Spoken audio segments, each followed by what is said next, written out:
What is going on, my fellow Summit Chasers, and welcome to another beautiful Thursday, a Summit Success series. We have a very exciting guest today, somebody who's been on the podcast, the Summit Chasers podcast before, actually. His name is Mr. Ray Trevino, and I think it was a week ago on a Saturday, we were doing a Summit Coffee Club, and I had an old friend of mine, somebody who used to be a client of mine, Steve Overby, on, and we played the game, what do these like obscure titles mean?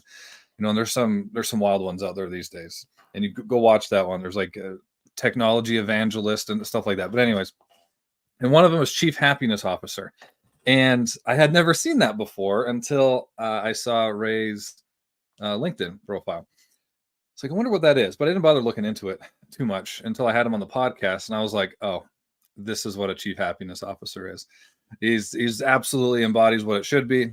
As a human being, and whether he meant to or not, or he means to or not, I don't know, but it doesn't matter because he is. So I'm very excited to have him on today. And we're going to talk about something. If you go watch that podcast, and after this, go watch the podcast with Ray. I can't remember what number it was or anything like that, but go to Summit Chasers Productions on YouTube, not .com, the YouTube channel, and go find it. It's one of the earlier ones. And you'll see how sometimes you have to go through some things. Right? Life is full of its twists and turns, ups and downs, and everything in between. And for him to come out the type of person that he is, the type of values that he has, and making the difference that he is and wants to continue to, it's incredible. I love his story. We share some similarities in kind of some of the things that we put ourselves through and that type of stuff. So go watch that, and you'll see why I was really keen on having him as part of this discussion today. And I'll jump into what that is. And if you saw the banner and all that kind of stuff, you'll know it's talking through failure. And failure, it seems, especially on, I mean, really any platform, whether it's LinkedIn, YouTube, Instagram, TikTok, whatever it is. And you see a lot of these thought gurus, thought leaders. You know, you got the Jockos and Hermoses and X, Y, and Z, whoever. It's tons of them. And all of them say that failure is part of the process. It's part of success. It's part of finding success, creating success, and creating change and difference, and achieving whatever mission and vision that you have. And it has to be a big part of it. You have to be okay with failure. But what does that mean? I don't know if a lot of people really understand what it means, and maybe they don't understand why it's so difficult for them to act on being okay with failing, because it's something that is ingrained in us to avoid. And we'll talk about that when Ray gets on here. But really quickly, before I bring the handsome man out here, we have started something that we are very excited about, or we are starting something that we're very excited about. Now, one of the things that, if you've seen, especially on our Founders Focus live shows, which is every Tuesday, you'll notice that we talk a lot about strategy, about finding actionable ways forward to achieve the goals, to achieve the things, to achieve the vision, to achieve the mission. And the reason that we're so passionate about it, and why I kind of got lost in focusing on it, not lost, I knew where I was, why I got so focused on it and got so maybe narrow-minded, let's say that, in focusing on strategy, and why so many of these, again, thought leaders, programs, template style strategy, formats and frameworks, they lead a lot of people astray, because they think if you set goals, if you try hard enough, if you make your vision boards, if you do all these types of things, everything's gonna magically appear for you. That's just not the case. It's not really the case. And then one thing that we see a lot of, we look at the Steve Jobs, the Elon Musks, the Bill Gates, and all these types of things, and we're like, well, they did it, so can I. They another one is Jack Welch. They give all these quotes in their books, and people quote them all the time. It's like, shoot for the stars, and if you land on the moon, be okay with that sort of thing. But we have a bias, and we're going to talk probably a lot about biases today. We have a bias called the survivorship bias, where we look at these individuals who made it, and we take very small excerpts from their path on how they achieve these things. And then we say, that's all I need to do to achieve success, when really there's a much bigger picture. And then even some of these frameworks, yes, they have worked for a lot of other people. I'm not going to call any particular ones out. I've already got in trouble for that. Not that I'm not okay with being in trouble, but that's just not the focus for today. I'm talking about getting out of trouble today. Is that these frameworks have worked for specific companies and specific consultants and leaders and that kind of stuff in their specific scenarios. And that's how they were created. And then they've worked in other particular areas and for other businesses and that kind of stuff. And that's great. But it's not the specific stress, not the specific steps that made that business successful. It's not the specific steps. It's how they created, how they found out what steps to take, how they created the experiments, which is really what strategies are. Is they're just an experiment until you find one that works, and then you go all in on what works. It was how they created these frameworks, because how they created the thing that eventually ended up working. So we have a challenge that we're starting, and that challenge is going to start October 22nd. And it's called the 5-day Strategy Core Challenge. And that's for business owners who feel like they've hit a plateau. They've tried a bunch of things. They're throwing the proverbial spaghetti against the wall, and nothing's sticking. And if it is, it's not consistently. You don't know where the meatballs are. There's not enough sauce. There's too much sauce, whatever it is. Like, I'm done with the spaghetti analogies. But it's not a coherent action plan. You just have a set of goals, and you go to some of these workshops and that kind of stuff, and they say, find your enemy, set your goals, set bigger goals, stretch them even further. You'll eventually get there. But this strategy core challenge is meant to challenge your perceptions of what makes your business successful, what challenges your businesses have, and what are the ways forward that you need to focus on and allocate your resources towards in order to accomplish the goal.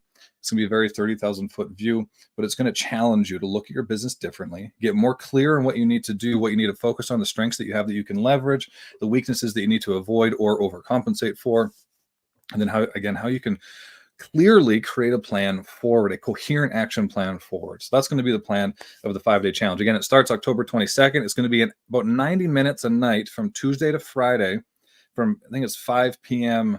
I should know the times. I made the times. I think it's 5 p.m. Mountain Standard Time, Tuesday to Friday. And then the last one, day 5, the very last day, it'll be Saturday morning, I believe at 8 a.m. Mountain Standard Time. So again, this is going to be 5 days. And a lot of people will be like, well, I don't have that time. You have 5 days. You have an hour a day for 5 days to get your business set on the right path and to get yourself clear on the decisions that you're making to set it up for success. So if you want to learn more about that, I'll put some links in the comments. And throughout today, while Ray's dropping his golden nuggets of truth and wisdom, so that you can take a look at some of that. I can see him smiling here. He likes it when I he's amped up. He's amped up right now back there. But anyways, I'll put that link in there for you, anybody who's interested. But onto the focus of today.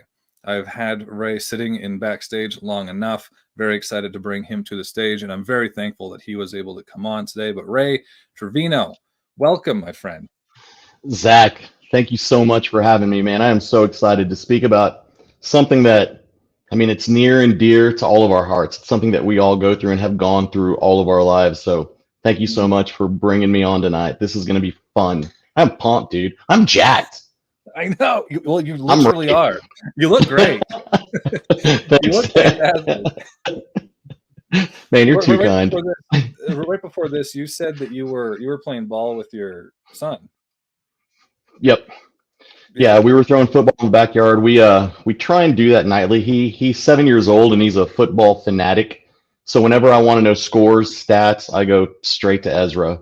He's a huge Houston Texans fan, which is great. And I don't know. I know we're a football family, but I have no idea where it came from. One day he just started spitting out players' names and stats, and I'm like, dude, I think we have something here. And now, yeah, every evening they had swim today. Every night we have something, whether it's soccer, gymnastics, dance. Tonight was swim, and we always make sure to spend some time out back throwing the football. I did a little cardio prior to that. As soon as we got home from swim, jumped on the treadmill for 20 minutes and then threw passes, because I may look great here, but I'm not that great. We're going on vacation in 3 weeks, and we're going up to Ruidoso. We like to go up to the mountains and hike. And so I've got two choices. I've got to lose about 10 pounds between now and then, or I've got to buy all new hiking pants. And I don't want to buy new hiking pants.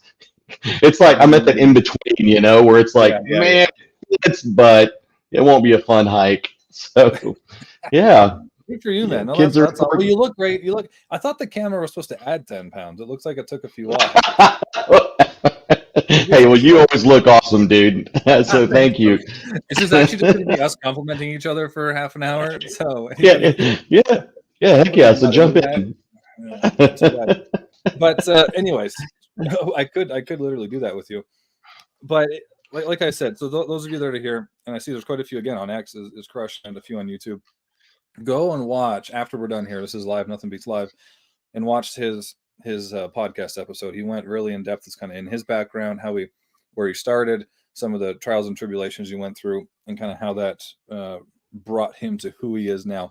But just really quickly, what role for you particularly has failure played in your success? Which is a weird thing to say, but what role has failure played in your success?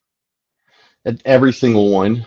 When you think about failure as a whole, we tend to fail every day, right? And it's something that we continuously learn from, and no matter what it is. And you'd mentioned Jocko Willink right from the beginning, and he had one of the best quotes when it comes to failure that really caught my attention. And he said, other than death, failure is all psychological, right? And once you understand that it's a mindset, it makes things so much easier.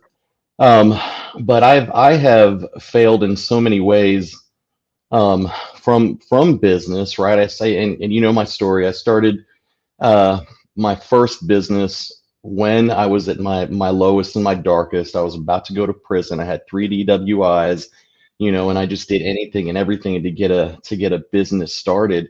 And I failed every day. Every day I came up with different ideas, and I just got shot down and shot down and shot down.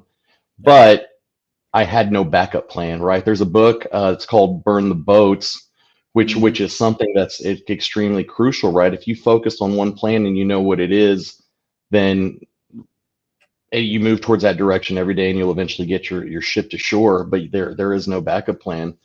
And so when I think about failure, I think that it's something that's just ingrained to us from the beginning of life, right? We fail to stand up until we learn how to walk. We fail to eat food until we get past the bottle. We're pooping on ourselves, and we're failing and learning until we become the person that we are, or the people that we are today. And I think I really just extended the answer to that question, which is something that I tend to do often. He can talk. He knows how to talk. He's done this before, everybody. But I think there's a good foundation that we can kind of set for this discussion, which you kind of headed on, is the concept of plan B, C, D, E, and F, those types of things. And one thing, I just finished reading a great book. It's called That Will Never Work. It's a Mark Randolph, he's one of the original co-founders of Netflix, and they had a principle, him and Reed Hastings, when they were starting Netflix, and it was called the Canada Principle. And I'm Canadian, so I didn't take offense to it, but I thought it was a great principle, which was early on they were looking to expand into Canada. So they're looking at extending themselves to another country. And although the differences between Canada and the US compared to other countries is not a lot, but there's still enough differences to where it would have spread their focus too thin. And it would have taken away from their ability to catch things, fix things, truly focus on what is going to make, at the time, Netflix successful. And so they decided not to do that. And then going forward, they coined the Canada Principle when they started to get to like all these ideas that I got this idea, that idea. And they're like, Canada Principle, let's focus on our flagship. Let's focus on what works. But there's a thing where our fear of failure sometimes causes us to spread ourselves too thin, because it's kind of that, that parachute. We want 10 different parachutes. And then that focuses, or that forces us to spread our focus super thin, And it's like, okay, if I fail over here, I'm just going to go over to this thing. If I fail over here, I can just jump to this one, jump to this one. But you're not innately trying to succeed at anything. You're just trying not to fail at a bunch of stuff. So how important is it for, so I'm trying to kind of set the foundation of is how the fear of failure itself, the avoidance of failure itself can cause more harm than good. That's kind of what I'm trying to get at. And what we do sometimes to avoid the failures, we set ourselves up with all these backup plans and we spread ourselves too thin so we can focus on all these planned, again, B to Z sort of thing. But how important is it, do you think, in your experience, to have that focus, and what is the byproduct of having too much, your focus spread too thin because of the fear that you're going to fail? Fantastic question. So I have learned, and I read this, that people only really fear two things. One is death, and one is public humiliation. I think you've probably heard that before. Oh. But we fear failure because we fear ultimately the humiliation of letting our family down, our parents down, our kids down, the people around us down, Zach Carlin down, whoever it may be, right? And so all of these things come from those fears. Back to the question, in my opinion, I think that in my life it was embedded in me early to be able to multitask, right? I'm such a good multitasker. I can do 10 things at one time. And so when I got into the corporate world, that's exactly what I was prideful on, that I could do this and I can do that, and I can travel over here and I can handle ops over there, and I'll open that gym over there and scout that land that looks great. I'll negotiate it for you, and then you wear yourself thin. Not until I started my own business did I know that that is not possible, right? You have to focus on one item. You have to scale small, scale slow, and then you grow from there. You start creating different funnels and so forth. And so I think the most important thing in anything we do in life is to take those baby steps, going back to our first years and learning to move slowly so we can start to sprint the rest of the way. And I think about Pioneer Texas, the first commercial service business I started. I was mowing post offices. I was just doing different things that I'd never done before in my life, but I knew I had to focus on one thing. So I focused on contracting commercial cleaning accounts. And then now that business, it grew into a 7-figure business. We've added another business, lot services. I'm coaching and consulting. I'm doing a million things where if I would have started in 2019 saying, you know what, I'm going to coach, I'm going to consult, I'm going to start this business, that business, this business, I'd still be twiddling my thumbs, figuring out where I'm going to get my next paycheck from and so forth. So I think it's extremely important to become the master at one thing, then slowly progress to the next. Mm-hmm. Yeah. And that's not to say when you start a business, right, your focus of what the direction that your business is currently going should be narrow, although you may be wearing many hats, right? But your focus, your strategy itself, it's not on, like you said, okay, I'm also going to do consulting. I'm also going to do a lawn mowing service. I'm also going to be X, Y, and Z over here. I'm going to learn how to fly a plane. Narrow your focus and make this successful, and let it create like a self-driving entity first, and then kind of see, okay, if I focused on this thing, would it leverage and create more strength in this thing? So you're always your focus should always, if you would adjust your focus, it should leverage the thing that you were focusing on or created beforehand. But there's that interesting thing about, if we spread ourselves so thin, and then we have ourselves like embedded excuses, and we give ourselves those excuses, and we almost brag about those excuses. Like you kind of said initially, it's like, oh, I'm a great multitasker, or I have so much going on. I'm sleeping 4 hours a night. I got all this stuff going on. I got 8 businesses that I'm trying to start. I have 13 ideas, 2 of which, I think I'm going to go for it. Right? We spread it. It's almost like we embed ourselves in excuses, because then if we have good enough excuses, then it's easier for us to swallow the failure. Almost. Have you ever experienced that before? Or maybe you've probably seen it before. I've seen it before, and I've been there before. Not necessarily on my own, because I came out of a unique situation where I had no choice but to succeed.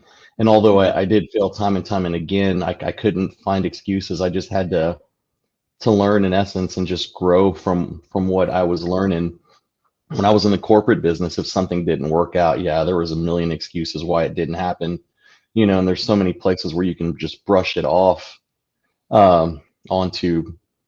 However, I mean, I've seen a little bit of everything, and I think that through that failure, it also sparks innovation, right? And so that's Mhm. where these thoughts get out of control, and it's imperative that you create an end picture, which in turn creates your vision and your mission of where you want to be.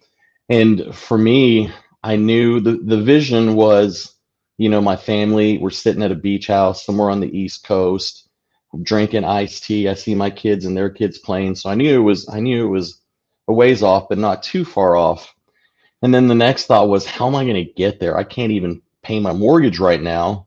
What's this going to look like? And so you start working it backwards, and you start looking at different things and different options, and slowly start growing towards it. Um, but it's understanding where you want to be, where you're going to be, and you just can't stop, Mhm. and you have to set. For me, I had to set daily reminders. Like, I can show you something. I don't know if the audience can see this, but I have this, which is my purpose wall. And so primarily Oh, it's every, from every trip, every hike, everything that my family and I do. I get one picture and I put it up there, and I've got pictures from, we started when the kids were like 6 months old. And so I oh can wow. see the entire, our entire past 8 years just up on that wall. And so there are times where I'm sitting here, whether I get $180,000 bill from the IRS because something got screwed up, and I just want to throw it all in, right, and just Yeah. give up. But I look over at my wall. I see I have a note right there that says, "Know your why, know your purpose." Well, that's it. Mhm. You cling on to that thing that keeps you going, keeps you Mhm. motivated, onto the next path, onto the next mission, onto the next goal. Yeah. And I think that having a solid, clear purpose can help overturn any kind of failure that you can possibly have, right? Knowing Mhm. why you're doing it can spark that innovation. And another thing that's great, because I was egotistical years ago, right before all this happened. And one thing that I'm proud of is that, which is funny saying this, one thing that I'm proud of is the humility that the failure created in me, right? Because it's not about me, which makes it easier, because I don't care if I fail, because that fear of humiliation is not necessarily there. Mhm. The only people that I care, well, I care about everyone, but I really, when I look at my son's eyes, or I look at my daughter's eyes, the way they look at me, like I'm a hero, like I'm a king, that's all I want to keep going. I want to be this person. A lot of people say, who do I need to become to be this person that I see in my dreams? I want to be the person that the kids see when they look at me, and that's so important to me. And Mhm. and and it keeps me going, because when I'm on the verge of failure, when I am failing at something, or something's just not going right, I know that when I come home, kids are going to look at me like a king, and I'm just going to go back to the office, and I'm going to nail it, Mhm. and I'm going to get it right, and I'm going to figure it out. But understanding what that purpose is can override any kind of failure. That it's so much easier when you're so clear on what that is, and you're so anchored with your purpose and vision and mission and your why. It it allows you to take responsibility much more frequently and much more intentionally. Because that's the thing with excuses, right? And that's where you kind of going back to your like the two things that we're most afraid of, which is death and public humiliation. And the public humiliation really comes from our and really not that long ago in the grand scheme of things, but a while ago. If we were publicly humiliated, that means that we lost status, and losing status was like a death. It was death to you, especially a few thousand years ago. That was like you got last choice of mates, you were furthest from the fire, you got the worst food, you got all that kind of stuff. So a loss of status is still, it really plays in our head. But if you are so focused and so clear on what the reason is that you need to keep going, and your why, and the type of person you need to be in order to achieve these things, or the type of person that you want your kids or these people that aspire you want them to see you as, it's so much easier to take responsibility for that and not care so much about the status loss, because that's something that you can gain back. And though that now you're not necessarily starting from scratch, you're starting with all these lessons and data that you can utilize to move forward and move forward more efficiently, right? What would your advice be to somebody who's maybe doesn't they don't have the kids, they don't have, the as obvious of like motivators? What would your advice be to them to find that? Because I know a lot of people I who I, I go ahead. love I love that question. And so of course, coaching consultant is something that I also do. And one thing that I do well is I'm intentional with my time, with everything I do, because part of that vision that I had was to spend as much time with my family as possible. So I start at 9 a.m. I'm done by 3 or 4 every single day intentionally to hang out with my family. Sometimes I get the opportunity to hang out with a great guy like you, and I jump on it right away, which is it's very rare that you'll see me on something late at night. And so something that a lot of entrepreneurs and CEOs reach out to me for is to ask me that question: how do you do this? And for me, it's simple because I have that why. But if you don't, you have to focus on certain things that are really going to drive that purpose in you. And I always take it back to the Japanese ikigai. And Oh, it's yeah. something, yeah, it's really it's simple yet complex, right? Because you have to sit and you have to meditate it. And the four main principles are: what are you good at? Like, what is Mhm. something that you are good at? What is something that brings you joy? Because those two have to be aligned, right? I have to be Mhm. happy when I'm doing this. And then next, look around: does it solve a world need? And then will people pay for it, right? And when you take those four items, you put it together and you develop a purpose. And then, the next thing is to contact someone like me or you, and then you start putting a strategic plan together and moving towards it. Most of the people that I coach are already established and they're able to start focusing on this. They have their life set, their basic necessities are met. They have their safety, their security. When you look at Maslow's hierarchy, right, you know Mhm. where you are, where you can level up. And if you are in that area in your life, you want to think about those things, because we live in, well, let me take that back. Life is hard for everyone. We Mhm. have decisions every single day, right? But it's in how you handle those decisions that are going to make the difference in your life, because tomorrow's going to be here whether you want it or not, right?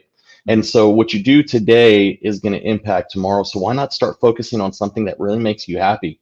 A Mhm. good friend of mine, Dean Weiner, he said to me, "Do you remember 30 years ago when 10 years was so far away?" We would sit there and be like, "Dude, 10 years, do I really have to wait that?" Now, 30 years later, I'd give to get those 10 years back, right? Yeah. Well, not necessarily. I've lived a good life, but it's that type of understanding that helps push you towards what that purpose is, what that goal is, and that would be one challenge that I would ask of someone out there who is just kind of lost, doesn't have the kids or the wife or the family or the different things to cling on to. What is it that actually brings you joy and happiness, and what are you good at? Change the world, dude. Mhm. um because when you think of and I'll go there. When you think about humans being created in God's image, I mean, we are capable of anything that we want, that we Mhm. need. As long as as long as it's good and it's true, you can do anything you want. I mean, look at Elon Musk. Everything he's doing now started as a thought, right? I Mhm. mean, you look at any business out there, anything out there, everything started as a thought. So if you can think it, you can create it and you can excel at it, you Mhm. know? Mhm. And yeah, that's one of the main suggestions that I would give. Yeah. But it's interesting that you brought that up. So there's kind of an interesting concept here, a way that we can take this is how do you set yourself up, your mindset, your life, and the supporting attributes to become more risk averse or failure averse, failure tolerant? Because it's really difficult too. And there's some people out there like the Elon Musks and that kind of stuff where they're so clear, like they almost have the vision that they can bend the world as they want, as they wish. I have this thing that I want to do, and they just see a way to bend the world to make it work. And that's not necessarily a bad thing. It's just that they figure it out. And that's a fancy way of saying that they figure it out. But how can you set if there's somebody out there who's like, I can't even figure out, I can't afford to sit here and think about what makes me happy because my basic needs aren't met. So it's that idea of if somebody is those bit like you talk about Maslow's hierarchy of needs, it's like the very bottom, those basic needs. Like, am I being fed? Am I safe? There's one about relationships on there. I can't remember all of them right now, but your basic needs, until those are met, it's really hard for you to focus on that next one. So if you're Yep. somebody who is in that place where you're doing, you're focusing on, month to month, paying your bills month to month. Are you going to be able to afford rent this go around? Rent is going to about to increase. Am I going to be able to afford it? And you're focusing on those things. If you're in that spot, if you're in that, what would your advice be to somebody like that? If they're in that spot where they feel innately like well, not that they feel, but their basic needs aren't being met. So it's really difficult for them to even like, how am I even supposed to think about what brings me joy when I'm worried about what am I going to eat? Right. Yeah, I really love that you bring this up, and I'll tell you why. So every Thursday, I volunteer at the local food bank, at the New Braunfels Food Bank, as their job and business coach. And so that's exactly what I do for 4 hours every single Thursday.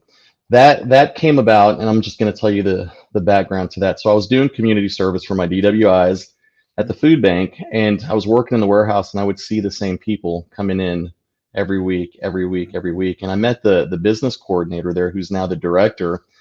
And I asked him, I'm like, dude, I know you guys provide food and provide help and resources, but do you guys provide the guidance they need so we don't have to see that guy every week, or her or him? And he's like, no. And I go, let's go to lunch. And so we talked about it, and we developed a program which is called Food for All, right? And so I volunteered. I'm that guy. I'm heading up that program right now at the local food bank. So if anybody across the United States has a food bank and wants to talk more about that, definitely IM me and on LinkedIn or Facebook or whatever. But I got a few people I want to introduce you to. Yeah. I offer coaching on Thursdays, for this exact issue. And the answer to the question is, it's going to be impossible to do that. Right. And so you have to make sure that those basic necessities are met before you can level up. And the way you do that is by securing work to make sure that you're able to pay your rent, and utilizing all of the resources that are provided to you by the government, which is food stamps, which is utility help, even housing help. And while you have those things in check, it'll alleviate some stress from your mind to start working on the other things. There are also programs in every state. Here it's the Texas Workforce Commission that offer free classes, free training, free certifications, free education for people in these situations. So you take advantage of every resource that you have to get you leveled up to where you need to be, to where you don't have to worry about that. And then we move up from there. And so these are things that I talk through with people every Thursday. First, it's identifying what that immediate need is. If it's a job, you have to get a job. Whether it's a part-time job, let's figure out what your bills are, what your necessities are. Let's see what we can alleviate by getting you on food stamps. Let's see how we can get the housing authority. Let's see if the workforce has a class or something that'll give you the certification you need to be able to level. And so if you're homeless or in that situation, you can't make it right now, you have to make sure that you understand your baseline, where you're at, and create a plan from there. And it's understanding what your basic rent's going to be, food, what you need to survive, and so forth. And it's hard for a lot of people when they're at that spot, because when we look forward, we look for a plan, we start setting goals. It's hard for a lot of people to admit that they're in the position that they're in, and that the next step that they should be taking is in fact the next step that they should be taking. So it'd be hard for people to admit, I just need to get my basic needs met before I can think about launching my Web3 idea and start pitching it to VCs, sort of thing. And that's tough for some people, especially if they've come down, because again, that loss of status. Go ahead. Well, ego's a bitch, and I can't tell you how many people I talk to on a weekly basis that do not want to apply for food stamps, that do not want to get the help that they need. And for me, I was an egotistical man until I got hit by Mark 10:45. For even the Son of Man came not to be served, but to serve and give his life as a ransom. And I understood that life was no longer about me; it was about them. And I utilized my network. I got the government help that I needed so I could help my family and grow from there. And the quicker we understand that it's not about us, It's about serving others. It's about finding that world need, right? We'll get through it. And here's the thing that really hit me hard is that I called people for help. I utilized my network. They helped me build the business that I have. Everyone pitched in and helped, Mhm. right? Nobody remembers when I struggled. Nobody gave a fuck about that. Nobody cared about that, right? Like that's gone. That's a moment in time that will no longer come back. It's just gone. It's a memory. And so that's something that I try and impress on people, that utilize your network, contact your family, just get by, because you'll be able to pay them back tenfold. And man, like the ego I see in people really kills me. It hurts me. And there are people that have struggled, through their entire lives, and all it's just, you're just one decision away. And that it's a cliche statement, but you're always one decision away from changing your entire life, you Mhm. know? And so yeah, that's a very, very good question. And it's, how do Mhm. you change that ego, right? What are you so scared of? Why do you care what people are going to think? Are you going to fail any further than you are right now? I mean, you don't have a place to live, right? You can't pay your bills. Yeah. What good is it doing anyone? Mhm. Yeah, and it's really interesting, the biases and like the cognitive dysfunctions that we've held on to that once did keep us alive, that now do us such disservices. Right? Again, we talked about the loss of status, and then the like recency biases as well. That this is where I'm at right now, therefore that is my label. Well, we have an innate ability, us human beings, to look longer term. Back in the day, it was let's survive until noon. Okay, cool. Now let's survive until it gets dark. Okay, cool. Now let's survive the night. Or now it's like, okay, I want to be able to provide X, Y, and Z in 10 years for my community. Or I want to be able to put my kids in college at this point, right? We can't be so tied to, and we have to intentionally, and again, it's a lot easier said than done. We have to intentionally attach ourselves to an anchor of what we are going to be capable of in the future. And then, okay, this is what I want to be capable of. Here's the first step. Here's my realistic, honest diagnosis of where I'm at right now. And then what is that first step? Because if I try to pretend like I'm two steps ahead of where I'm at and then set a goal that's two steps ahead of that, I'm not going to get there. I'm not going to Hmm. get there without a lot of luck. That probably doesn't exist anymore. But let's say your basic needs are met. You're a business owner, and we have this other thing too with failure, where we're more afraid of losing what we have than gaining something. And there was a Hmm. study on this, that if somebody lost $10, in order for them to make up that same emotional feeling of losing the $10, they'd actually have to be given 30. Like it was like a weird study that they did, where like that's we're weird like that. But we see, again, we avoid failure because we're just scared of losing what we currently have. I got myself the baseline. I have the nice house. I have a job, but I'm not fulfilled. I'm not happy here. I want to achieve more, but I'm scared of losing what I have. What's the first thing you'd say to somebody if they said that to you? Stick to your plan, stick to your vision.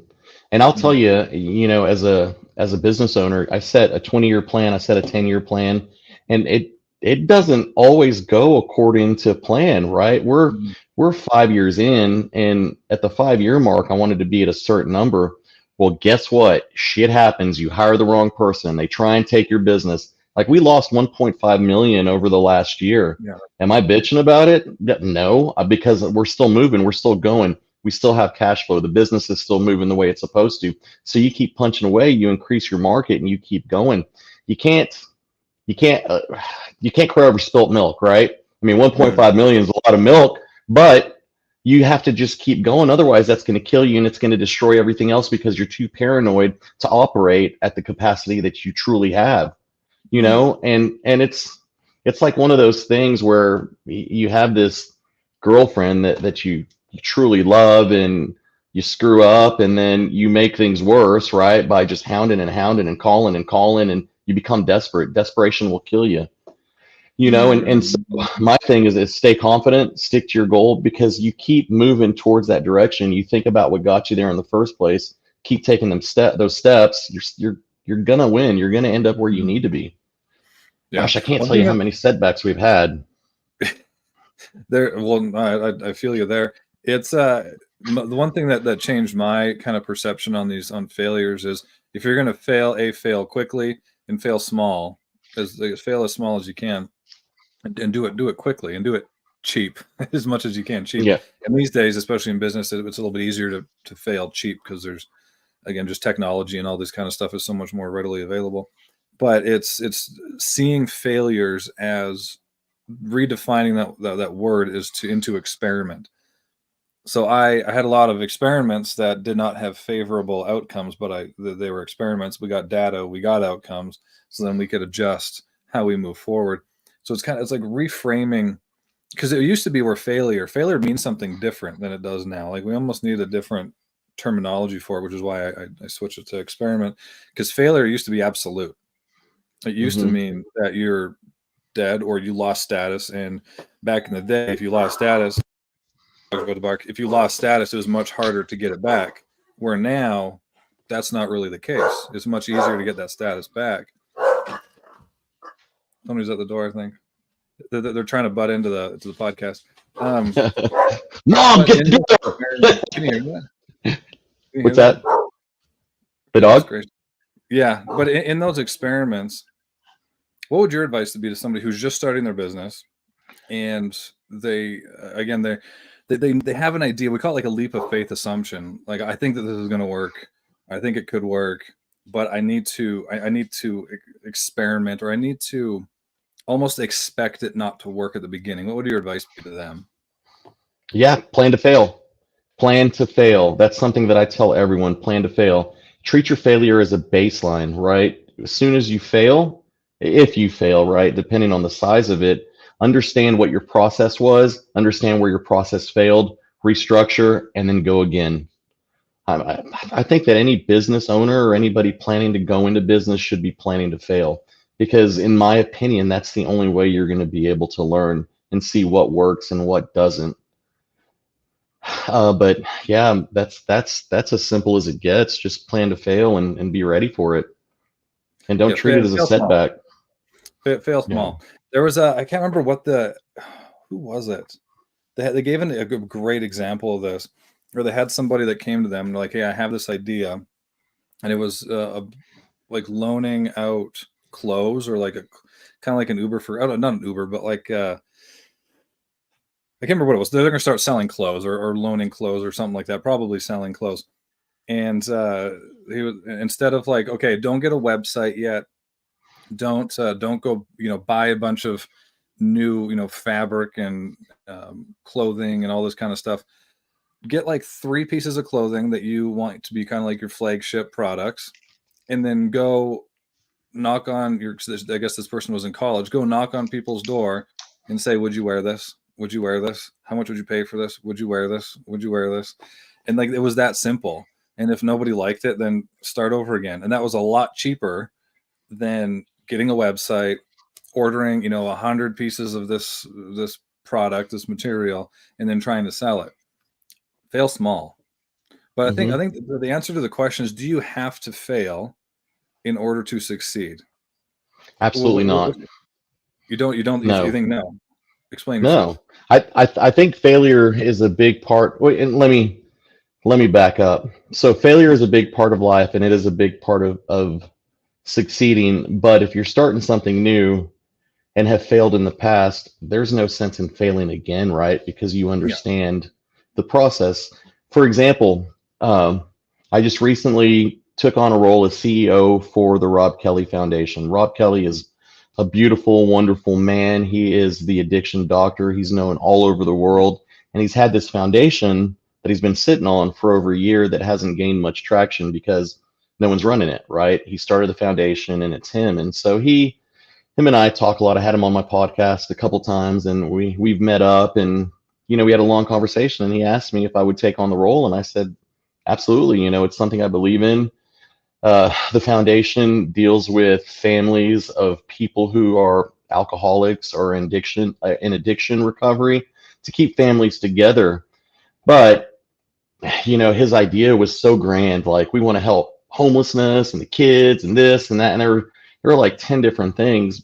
But in order to make sure that he didn't fail or we don't fail, you have to back up and you have to start small, right? You start with one one mission and then add as you go along. And I don't think you have to fail necessarily to become successful. And I hope I'm not contradicting myself, because you do have to fail in life, right? There have to be failures before you learn, but I've already failed. And so starting another business, I know what direction I need to go in to where I don't. And if I do fail, I fail small and it's more of a setback than actual failure. I hope that made sense. I kind of was trying to. It makes sense. It's taking, because again, we all, there's failure in life. I think you have to fail in order to be successful in life. But if we're talking about specifically business, I think that you can take a lot of those lessons, and like if you intentionally go back and you look at a lot of those lessons, and also just doing your research and looking at a lot of what's worked for others in the past, or what hasn't worked for others in the past, and learn from their failures. But I think there has to be failure in order for them to be success. It's like there has to be death in order for there to be life. It's one of those kind of those nuances, but I don't think it has to be as grand or it doesn't have to be this. Again, like a lot of these thought leaders, like you have to fail and fail all the time. Like this person failed at did this, and they were homeless for 10 years, and then they did, like, you don't have to do that. You don't have to do that. You don't. You don't have to. Right? You don't have to fail as bad. You don't have to Yeah, fail as bad. yeah. So, but if you do it intentionally, and I had somebody on the podcast recently who I'm about to release their podcast. Her name's Karen, and she does these. She has this concept where she puts herself in intentionally discomfortable situations. So she's kind of putting herself in situations so that she can fail, but she can fail controllably. And there's kind of that way out. So your basic needs are met, your safety's there, you have a safety net, but she does it more as like an exercise. Like apparently she sleeps outside every night for this intentional discomfort idea where and she's a badass. But then she uses those as proof and as data points to move forward. So when she does, make these big, at this point, I want to say they're gambles, but these big, we'll say gambles for now, these big moves, she has this data, she has all the proof, she has all the proof of concept, she has all these other there's all these other data points to make better decisions going forward. So if you are going to fail, I mean, I think there's something to kind of putting yourself in those intentionally uncomfortable situations, or to fail controllably, so to speak. If Hmm. that makes It sense. does, and I've heard that saying quite a bit lately. I actually wrote a post yesterday where somebody even commented, "Be comfortable being uncomfortable," right? Which I Yeah, think is true. You think of everything that we do on a day-to-day basis as entrepreneurs, as fathers, as everything. There are days where I wake up at 4 a.m. to make sure that I take care of the things that are my non-negotiables, like my meditation, my gym time, my prayer, getting the kids to school, and then working through the day. And so fluctuating things like that aren't always comfortable, and they aren't. There's always something in the day that I really don't feel like doing. Like, do I really want to read 10 pages today of this book? But then I do, and I'm happy I did it. But at that mhm. moment, it's uncomfortable. And sleeping outside every night, though, wow, I like camping, but I like doing it recreationally, with a tent Yeah. and a Every grill and all morning. that fun stuff. But every night, Yeah, I'd like to get and connected with her. I'm she's interested in in that. she's in Switzerland. She has an amazing app it's called Ear Kick. I got on it. It's like a, I don't want to misquote it, but it's kind of a. I use it like they're actually a really good little AI business coach, to be honest. But they utilized it for for those that need like psychological support and help, but they don't necessarily have the time to go, to go see a psychologist all the time, or a psychiatrist, whatever. And it was more of like a maintenance type of thing. And I guess that she has a really cool, really good team, really big team of doctors that worked on this and that kind of stuff. I've been using it, and it's really cool, almost like a preventative aspect of it. Like if I'm stressed one day, and just because it asks you really insightful questions back is really kind of the biggest thing. Because at the end of the day, you're talking to a little panda thing, which is great, Mhm. but it's the questions that it asks you back, which is super intuitive, like the most intuitive AI I've ever seen, platform I've seen. Because then I ask it like, hey, what do you know about, because we have a couple new equity partners that we have. I'm like, what do you know about writing up equity proposals, and it was like, oh, I know a whole bunch of shit, and it gave me like five. It was a very good. It's called Ear Kick. Ear kick. Yeah, but yeah, she started that. I'll connect you to. But anyways, Yeah. Ray, I think Well, go ahead. really quick, you made a very valuable point just in what you Oh, were saying. You know, having the right team. That's also a good way to make sure that you prevent yourself from failing or failing big. mhm, You know, I'm surrounded by a great coach. I've got a great personal trainer, a great business coach, a great therapist.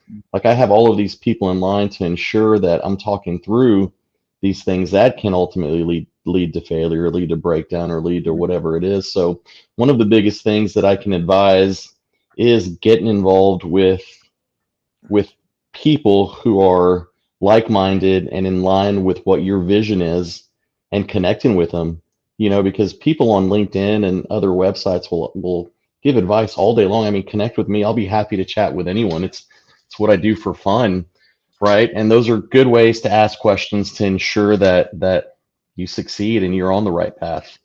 mhm. But We great are point. I just tribal wanted to bring that creatures. up. No, which I'm really glad you did, because we're tribal creatures. Like we thrive when we're in a, I don't want to say like-minded, because you don't necessarily want to be a bunch of people that think the same, but you do want to be value aligned individuals, who want maybe to achieve similar or the same, missions and purposes and visions of the future kind of thing. It's the most valuable thing I think that you can focus on in creating resources within. So it's really, really, really valid point. Hence why I love doing this kind of stuff, because I meet all these happiness, well, the one happiness offer, but I get to meet people like Ray. It's absolutely amazing, and it's been the best part of this. And Yeah. it's so cliche. It's not really cliche. If is it cliche if it's true? I don't think so. I think it's just a good point. It's the best part of this has been the people that you meet and the people that you get in your Hmm. network, right? It's amazing.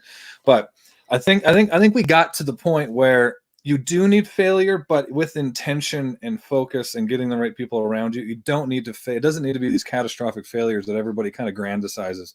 Everybody loves a underdog story, and coming up from almost being buried kind of thing, and it's succeeding. But that doesn't need to be you. You don't need to lose what you have. You don't need to sacrifice all these types of things. Sure, if you want to change the world in a certain large way, there's going to be sacrifices you need to make. But I think you need to weigh the pros and cons there. Like, am I really willing to give up what I currently have, or am I willing to sacrifice time with my kids and this and that in order to achieve these things? If the answer is no, then adjust the goals accordingly, and fail small, fail often. Look at them like experiments, because that's all they are. But they're only experiments if you look at why the failure happened in the first place and then learn from it. Otherwise, it's just a hiccup. And hiccups are annoying. But Ray, I really appreciate you, my friend. Thank you so much for coming on. Likewise, Zach. Thank you for having me.